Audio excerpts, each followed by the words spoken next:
Kim Jong উন ১৯৮৪ সালের ৮ জানুয়ারি মতান্তরে ১৯৮২ বা ১৯৮৩ উত্তর কোরিয়ার রাজধানী পিয়ংইয়ংয়ে জন্মগ্রহণ করেন।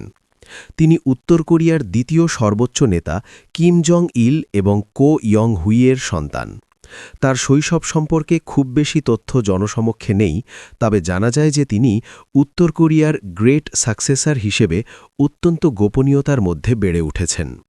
তিনি সুইজারল্যান্ডের বার্ন শহরের একটি স্কুলে ছদ্মনামে পড়াশোনা করেছেন বলে জানা যায়। সেখানে তিনি ইংরেজি এবং ফরাসি ভাষা শেখেন। পড়াশোনার পাশাপাশি তিনি বাস্কেটবল এবং পপ সংস্কৃতির প্রতি অনুরাগী ছিলেন। পরবর্তীকালে তিনি পিয়ংইয়ংয়ের কিম ইল সাং মিলিটারি ইউনিভার্সিটিতে সামরিক শিক্ষা লাভ করেন। ২০১১ সালের ১৭ ডিসেম্বর তার বাবা কিম জং ইলের মৃত্যুর পর মাত্র ২৭ বা ২৮ বছর বয়সে কিম জং উন উত্তর কোরিয়ার সর্বোচ্চ নেতার দায়িত্ব গ্রহণ করেন।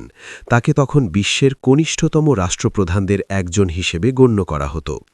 ক্ষমতায় আসার পর তিনি তার শাসনকালকে সুসংহত করতে কঠোর পদক্ষেপ নেন। তার শাসনের উল্লেখযোগ্য দিকগুলি হল সামরিক শক্তি। তিনি উত্তর কোরিয়াকে একটি পারমাণবিক শক্তিধর দেশ হিসেবে প্রতিষ্ঠিত করার উপর জোর দেন এবং অসংখ্য ক্ষেপণাস্ত্র পরীক্ষা পরিচালনা করেন। অর্থনৈতিক পরিবর্তন।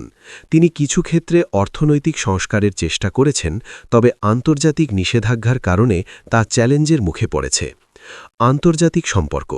২০১৮ এবং ২০১৯ সালে তিনি মার্কিন প্রেসিডেন্ট ডোনাল্ড ট্রাম্প এবং দক্ষিণ কোরিয়ার প্রেসিডেন্ট মুন জে ইনের সাথে ঐতিহাসিক বৈঠকে মিলিত হন। কিম জং উন ২০১২ সালে রি সল জু এর সাথে বিবাহ বন্ধনে আবদ্ধ হন। তাদের সন্তানদের সম্পর্কেও খুব বেশি তথ্য প্রকাশ করা হয় না, তবে সাম্প্রতিক সময়ে তাকে তার মেয়ের সাথে কিছু রাষ্ট্রীয় কর্মসূচিতে দেখা গেছে।